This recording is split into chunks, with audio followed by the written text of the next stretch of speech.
Sports Kingdom.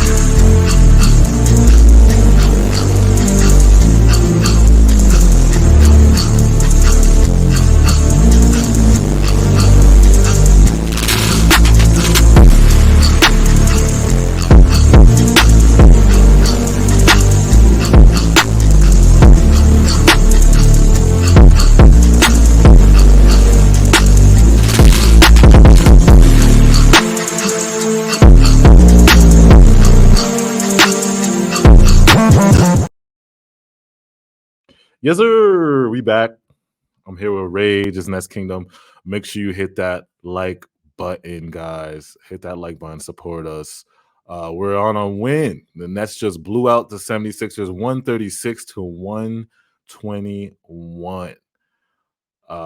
Cam Thomas was on a heater tonight. Wow. Cam Thomas. 40 points, 5 assists, 3 rebounds, 5 for 11 from the 3, 14 for 26. I'm going to give an honorable mention to Mikal Bridges, 23 points, 5 for 12 from 3, 7 for 6 from the field. And it was just a great team effort tonight. Oh, look at Lonnie. Lonnie, 20 points off the bench. Great team effort tonight. I mean, it's like I'm not going to be all crazy like hype because this was a Sixers team that was missing Embiid, Tobias, Pat Bev got ejected, which I probably didn't really matter. Who cares? Who cares? That wasn't doing anything for him. Yeah, right. It's basically a bunch of Sixers nobodies, but it's just a good feeling to watch Cam. Shout out to Clax too. Clax, the guys cook tonight. But how did you feel after tonight's win, brother? Oh, I'm happy, but like you said, like they were only missing Embiid, Tobias Harris. They were missing everybody. Like they were missing a lot of people. They had obviously Maxey, but like outside of that, they really had nothing. But overall, I mean, Cam Thomas was cooking. He had a 21-point third quarter. Everyone was really clicking, and it like shows like that this team does have potential. Although like we said, they weren't playing really anyone that we weren't playing. A fully healthy Sixers squad where it would have spoke way more volume if like we actually, beat them fully healthy. But I mean, we still played, we still playing a basketball team and we played, pretty well. And, we got to see a little bit of Ben Simmons too. Big surprise. He didn't want to score the ball today, but it's okay. He still played well outside of that. We went out on an 8-0 run once he came in the game. So that was huge. And, we just kind of were able to capitalize off that. Everyone was playing really well. Nick Claxton completely exposed Paul Reed. This was a huge Nick Claxton game. Hey, we hear them trade rumors about Nick Claxton. We hear about these trade rumors with everybody else. But, hey, the trade Nick Claxton proving this case. Trade season is cooking up, man. And Nick Claxton, it hurts my heart when I had to report that a couple of days ago about the Nets. There was a report that came out that said the Nets are dicey about their decision with Claxton his future plans with the Nets. It's a little bit mixed match right now. Like there's a lot of questions going around. Teams are calling. I think, to be honest, bro, I think Sean Marks might be the most called. He has to be the most called GM right now because we have so many pieces.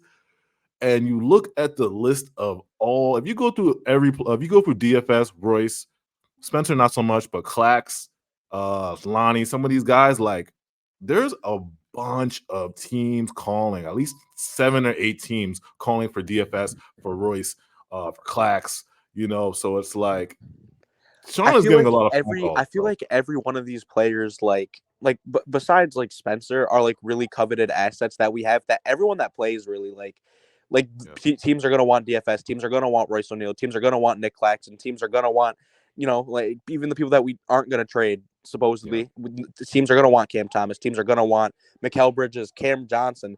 Every one of these players are actually players that you could get value for, really. And so this is, at least you have some stuff with that, because it's like, although obviously there are problems, this team does have, we are a solid squad. If we can really if we can continue to play consistently, this team is a playing team.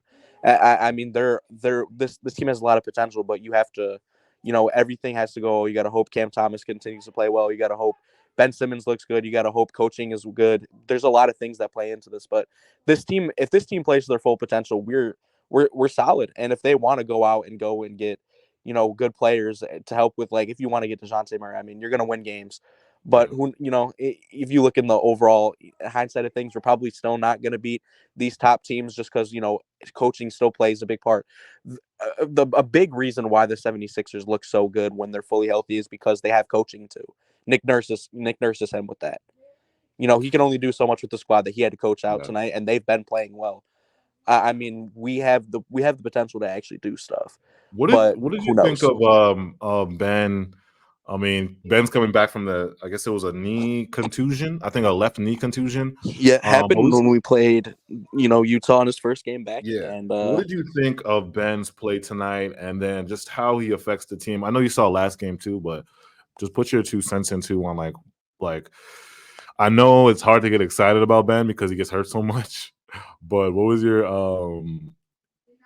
Phillies take of Ben in Philly? Ben back in Philly. You heard the boos tonight. So there was overall he played good. He had a better game than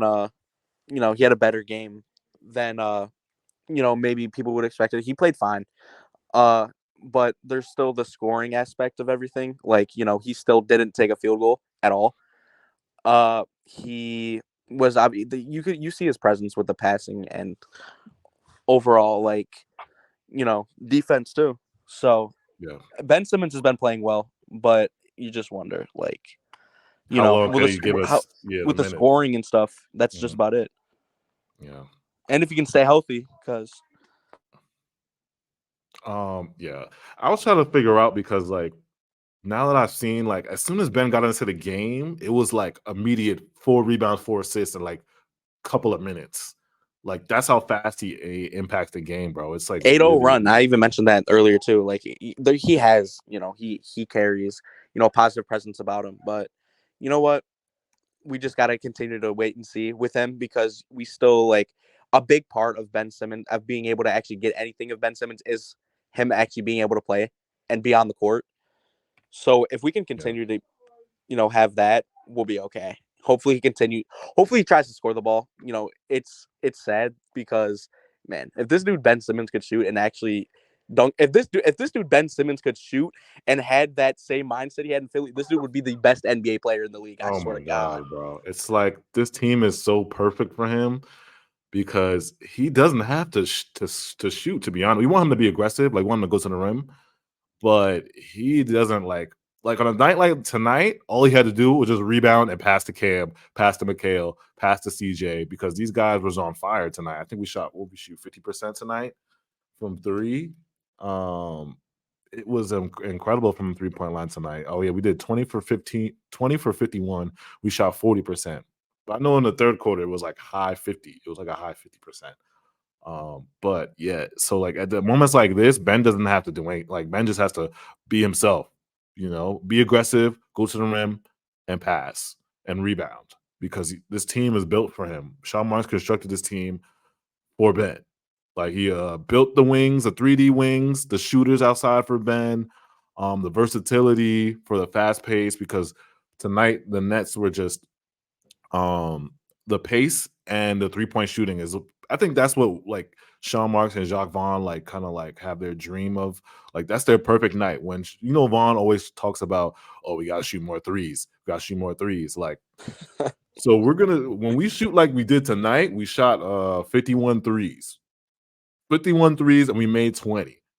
And then the fast break points, right? Because 15 fast break points. They have more than us, but Ben was in limited minutes. Ben is huge for that. Like, a lot of the reason why we actually go on runs is because of the way we're actually able to go in transition with how fast he is, because he's a threat.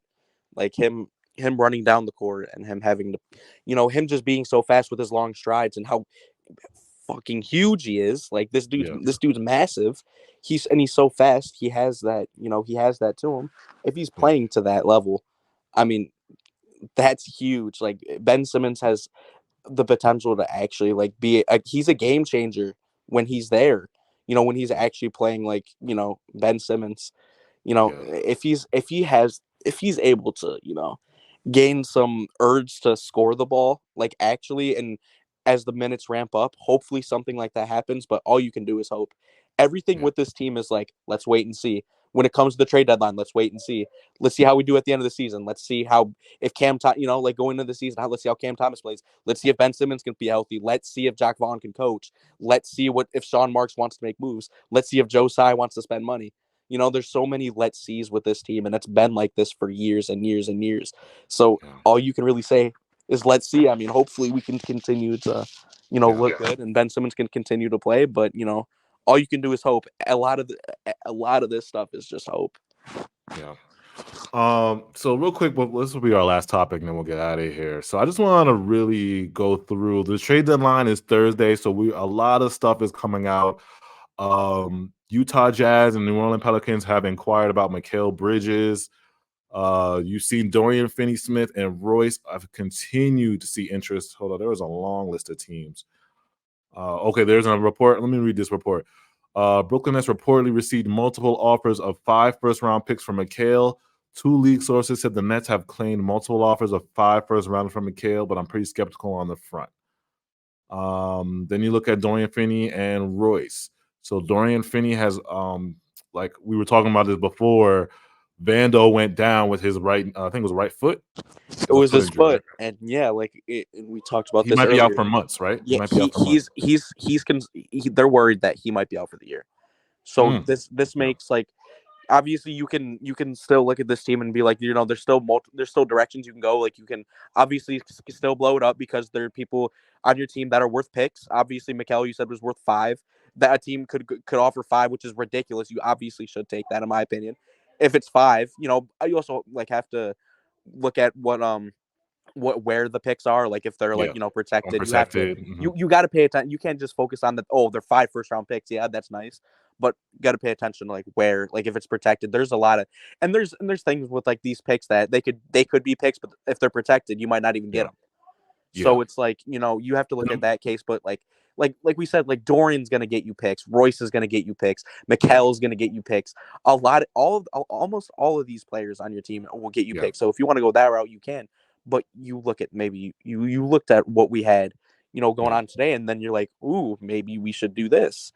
Because if DeJounte Murray is worth a first and some a role player, if you're able to get the Nets could play like tonight, how they do against, like if we play like this against the Bucks, Celtics, like play against like really good teams, because I want to see this version of the Nets that we saw tonight against the Sixers with a DeJounte Murray, and see if let's see if we don't go the rebuild route, we do the retoolish route, that or the what do we call it, the mid route that Sean Marks is on right now. We don't like if all I know is that if we sit on our hands and do nothing, that's the ultimate fail. Please just have a direction, because if you sit on your hands, you have a lot of expiring contracts. Yeah, you got to worry about quite a bit of these people, and like Royce is expiring, Spencer's expiring, Dorian will get you. Dorian is very coveted. So obviously, if you want to go the route of wanting to win, which it seems like a very big possibility. We don't seem like we really want to go the rebuild route at all. Because if we did, Mikal Bridges would be gone by now. Sean Marks had the option though, bro. Like, look, you see the amount of teams are offering 5 firsts for Mikal, 2 firsts for Dorian, 5 first for Royce. Ridiculous. So it's like teams are out there, like teams are calling, and if Sean wanted to do this rebuild route, because Nets Twitter is divided. There's the no, we got to hold for a star Nets Twitter.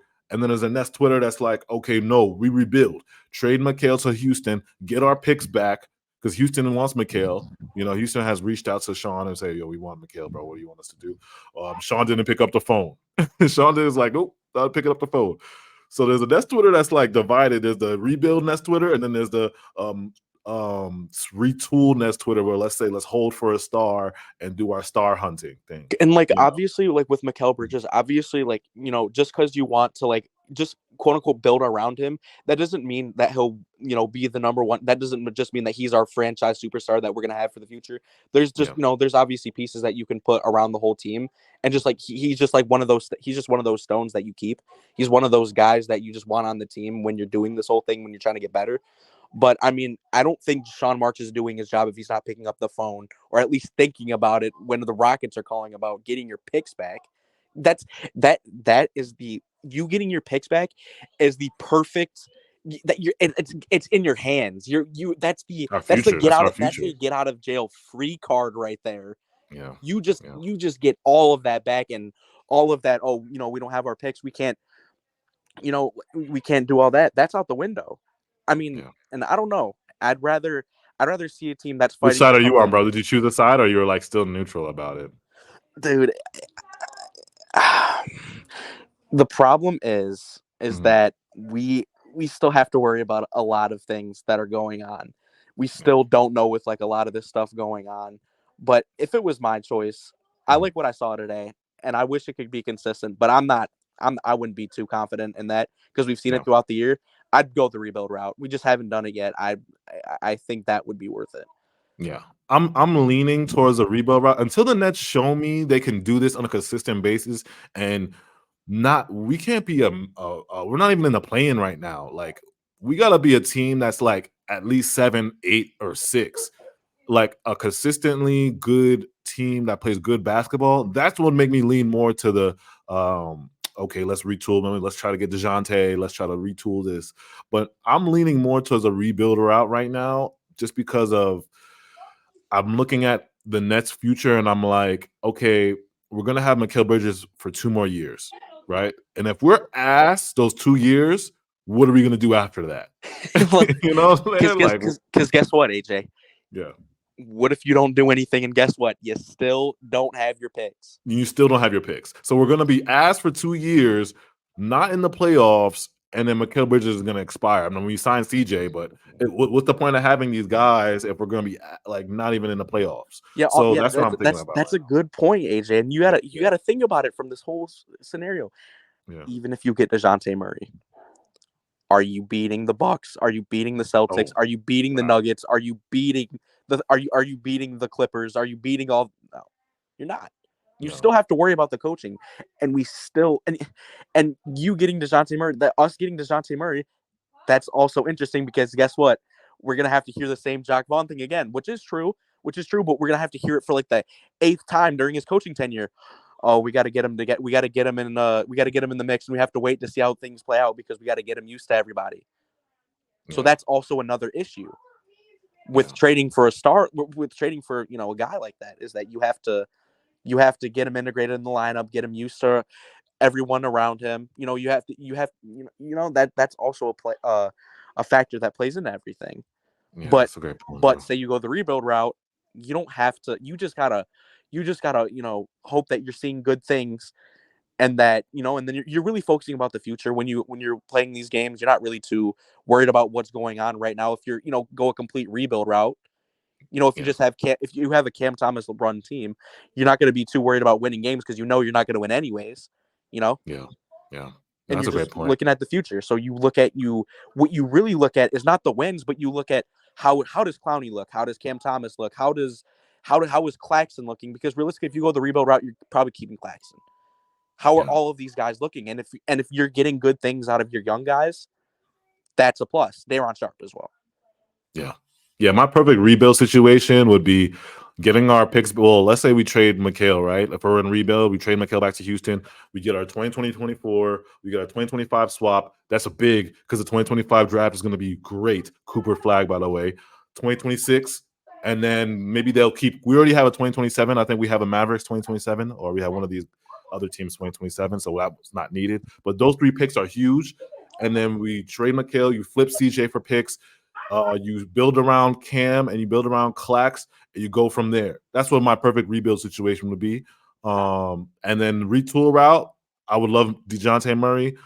I think that's the only person we could get right now that's attainable. So I would want to see if we can add him to the mix. But like you said, there's chemistry issues. Does that make us better? Are we still going to be mid? Those are a lot of questions that you guys should answer in the comments. So make sure you guys hit the like button. Comment what you guys think about what's going on with the Nets world right now. Trade deadline is Thursday. Make sure you guys follow us on Twitter at Nets Rage, at Nets Kingdom AJ. All our Twitters are scrolling at the bottom. Instagram, Nets Kingdom 1. And also make sure you follow us on all social platforms. Appreciate you guys so much. Hit that like button. We'll be back. You know what it is.